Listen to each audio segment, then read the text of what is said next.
Annyeonghaseyo! Welcome to South Korea. I've just landed here in Seoul because tomorrow morning, really early, I'm going to be going to Kia's headquarters and driving the e-Niro in UK right-hand drive spec. I can't wait, but right now I need to recharge myself and go to bed.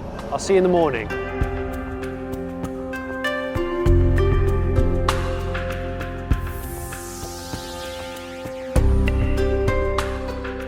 Woken up bright and early in Seoul, the capital of South Korea, and we're here at the Kia headquarters, massive building. We're about to go into this boardroom to talk about the new e-Niro electric car. And then we're going to go out and drive it. We're going to drive a right-hand drive UK version of the car, but it's still here. It was made here and it's only just finished production, so they've kindly flown us out here and we're going to be driving it around all day in the greater Seoul area, up to the demilitarised zone, hopefully, if we've got the charge, and see what this car is like. This is probably Kia's most important car of the last decade, I would say.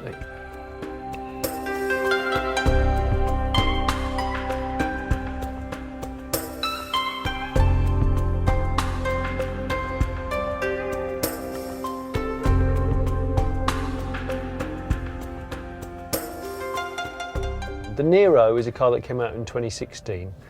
It's available as a hybrid, a plug-in hybrid, PHEV, and this, the full EV. And it is Kia's first long-range electric vehicle. It's their second EV, the Soul, has been out for a number of years. The thing about this car that makes it different from the PHEV and the hybrid, in fact, internally at least, is mostly here, the centre console. The centre console is a lot more open and floaty, and it's got more storage space. And the reason for that is because it doesn't need a gear linkage, it doesn't need a gear stick, because it's single speed electric. So you've got this lovely little rotary dial here on this floating kind of plinth with your heated seats and your heated steering wheel function and your drive modes, because there's 4 drive modes: Eco, Eco Plus, Normal and Sport. There's a little ledge just there which we have, you might see, we do have a smartphone sitting on it. Because this is a UK destined car, it doesn't have a sat-nav that's compatible with Korea. So we're using Apple CarPlay in this instance, and there's Android compatibility on it as well.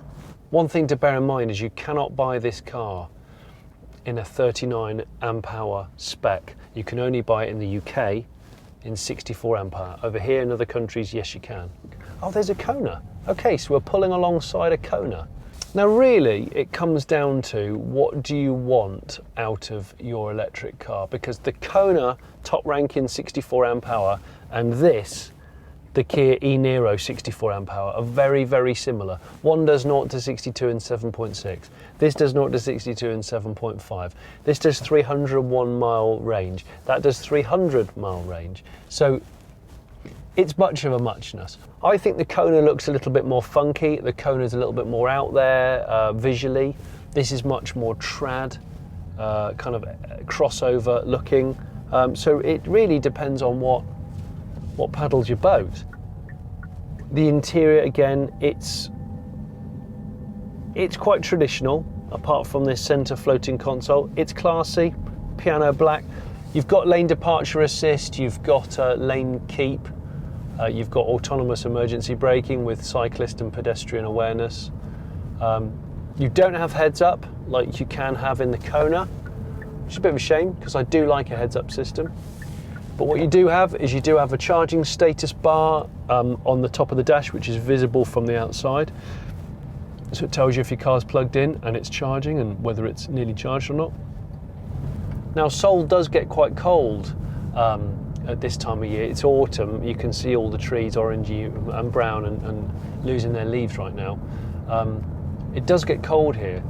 The e-Niro has got its own air source heat pump, so it can, and it's liquid cooled battery pack, so it can warm up and it can cool off its batteries, so it can pre-warm itself, which makes it that much more efficient. It's got McPherson strut suspension, the same as the Kona. Apparently it's got independent rear suspension, although I've read conflicting reports on that. I thought it was a torsion bar.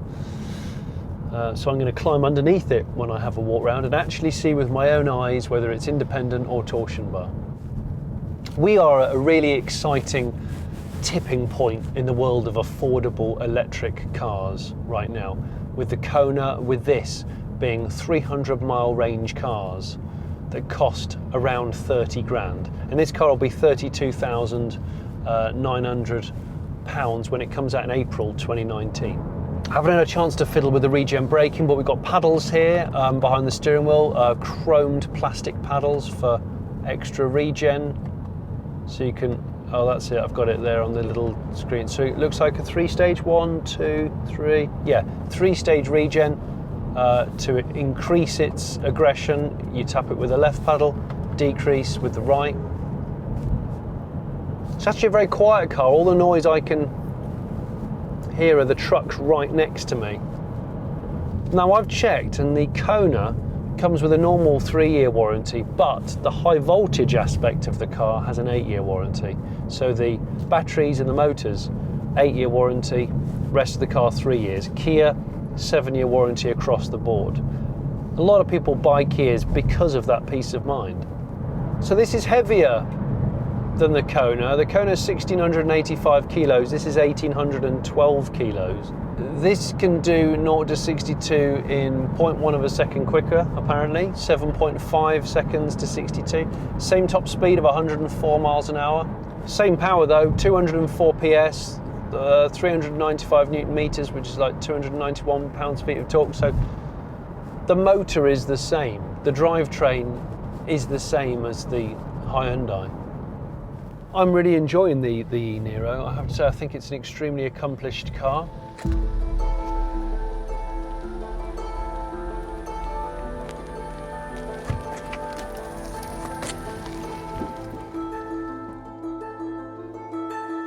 Things you see in the demilitarized zone, there is a prototype Kia Soul.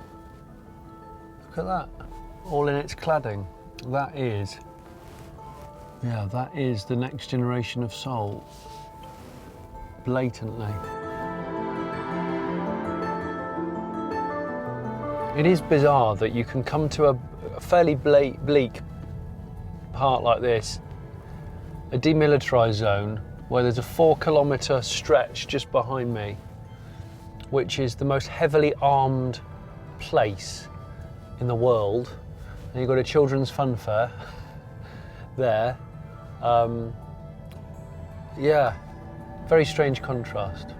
The thing about the e-Niro is the range is there to quell any reservations people have about range anxiety, because it's just such a good range. You frequently forget you're in an EV, or I have done. I'm looking down, I've still got 310 kilometres left. I've been driving for, an hour and a half or something. So it's, there's tons and tons of battery range. So it's 150 kilowatts, 256 cells, 180 amp hours, 356 volts, weighs some 450 kilos, and it's fantastic.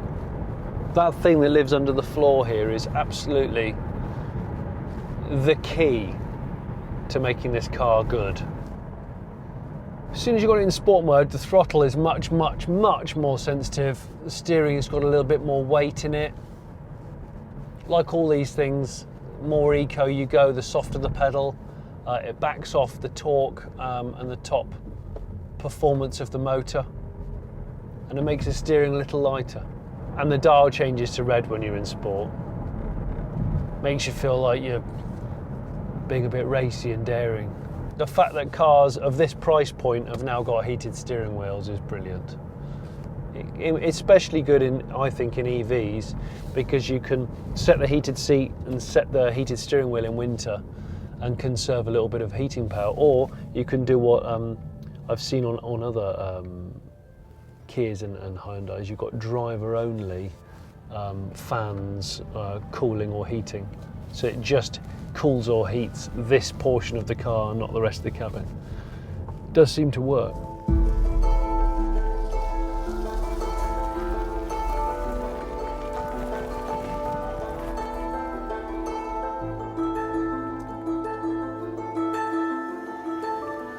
I like this car. It's sensible, it's mature, it's very, very practical, But the thing about it is it's a well-judged car. You've got that amazing amount of range from that battery pack that sits down there. And it differentiates only really mildly from the normal Niro, the normal flavoured Niro, which is, you know, a hybrid or whatever. You've got these slightly flatter 17-inch alloys, which are more aero, you know, they're more closed for ultimate aerodynamics. And this car is slightly more aero efficient than its hybrid brother. And then you've got these little accents, again, really subtle, bluey green accents here. And then they've got some more of those on the front. It's not a proper SUV, it's front wheel drive, it's front motored. I'm going to have a look at the motor actually. Just in the same way that when I drove the Kona, after about, you know, 15 miles or so, you realise how well put together this car is, especially given it's got such an amazing range for the money. I'm a little bit disappointed with Kia for only supplying it with halogen headlights. You can't even order it, you can't even option it with LED headlights. And you can see they've got traditional old-fashioned bulbs, which seems a little bit backward for a car that's so forward in so many other ways. So AC, synchronous motor, I'm pretty sure this is all identical. If I just pull this sort of fake engine cover off, you'll see, yeah, here we go. There, look, that's what it really looks like. Even has the word Hyundai written on it. So it's heavier than the Kona. It's longer than the Kona. It's got a bigger boot than the Kona. It's got a longer wheelbase, so it's roomier than the Kona. But it's shorter than a Leaf, but yet it's got more boot space than a Leaf. So that's the kind of proportions that it's at. It looks like a load of black plastic and carpet, but that's 451 litres of boot space. Bearing in mind the Kona has 332 litres, so it's a lot more. And you've got a subwoofer hidden on the left there behind this panel from this 8-speaker JBL audio system, which is actually really good. But underneath here, you've got another little cubby for your charging gear and stuff like that, your umbrella. So that's really neat. You can hide all this clutter away. Good bit of boot space, and that's the thing which a lot of EVs seem to be lacking. Imagine if they do a 7-seater version, there's a slightly stretched wheelbase version. Again, that would be cool. Oh, while I'm at the back, I want to look underneath it because I want to see if it is independent rear suspension or if it is torsion bar. Because right now, I don't know who to believe. That does look like independent back end. That is independent back end. Come and have a look. Come under here.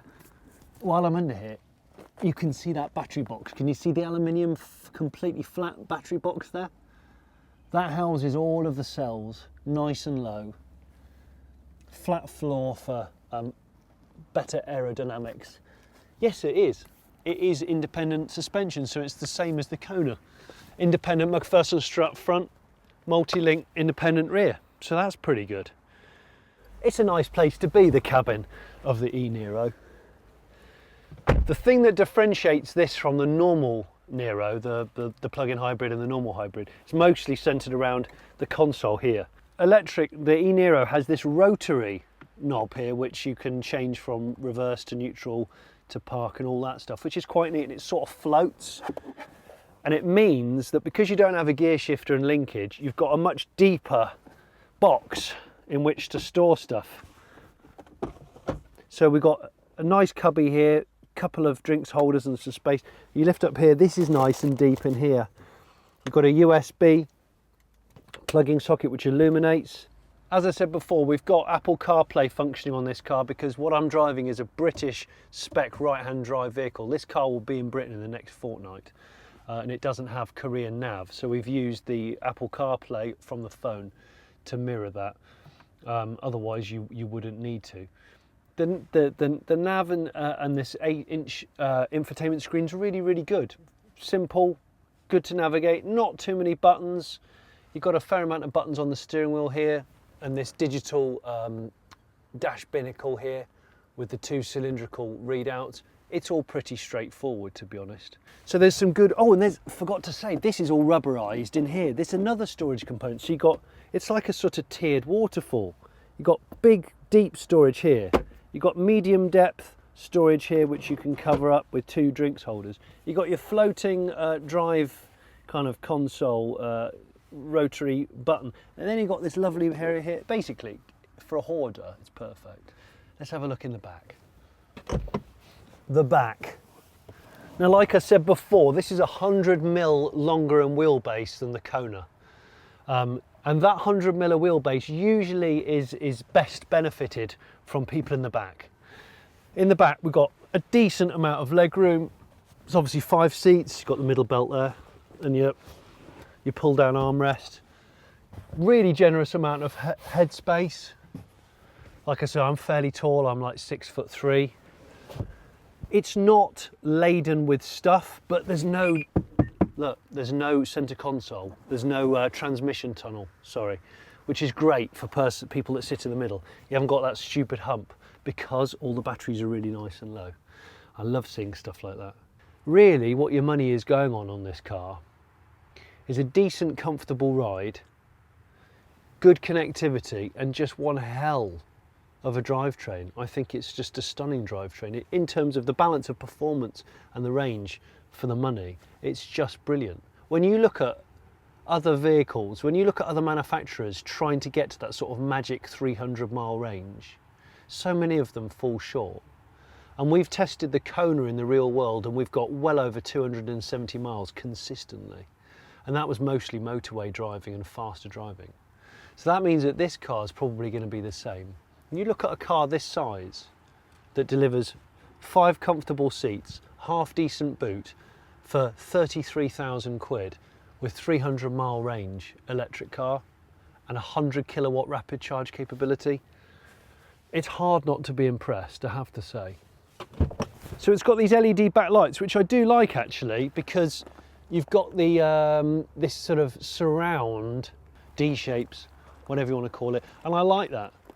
It's a good feature. I don't love the shape of this car. I think it is a bit plain. And if you come around here to the front end, on the regular engined versions of the Niro, this is the grille. You know, and that's a hole where the air goes in. Of course, we don't need that for the EV. This does have a water-cooled battery pack, and also it has an air source heat pump, which can preheat your battery pack if it's a really cold day. Maybe like today, my hands are freezing. This is the charge port here, where the little plug logo is. Press that, open that. Whereas the Kona had a little surround light, like a halo light, this just has a very simple but effective. Can you see my finger there? You see it's illuminating on my finger? That is critical. I really wish other cars, other EVs had that. Like my e-Golf, for example, in the dark, you can't see what you're doing. I frequently have to get my phone out and use the torch on the phone to see what the hell I'm doing. Get in here, you've got your electronically adjusting seat. Obviously heated seat. I'm going to stick mine on now because it's cold. Oh, it's so nice. Heated steering wheel. Oh man, it's bliss. I like the steering wheel. It's leather trimmed, and you can see the stitching just around here. It's a comfortable wheel. Not particularly, the centre looks a little cheap, but the rim is really good. It's good size, nice thickness. The dash here, the layout's very good. You can fiddle around with the display using these thumb buttons to your consumption info, your energy flow, your driving style, your efficiency, and your adaptive cruise control and all those shenanigans. I have no doubt that the e-Niro will be a desirable and popular car, and it should be. It's a hell of a package. The biggest problem this car's got is that the Kona is already out, and that this isn't going to go on sale until April, and I suspect it will be oversubscribed, and you'll have to wait for about a year for it. We'll see. Thank you very much for watching. If you've already subscribed to Fully Charged, that's great. Thank you very much.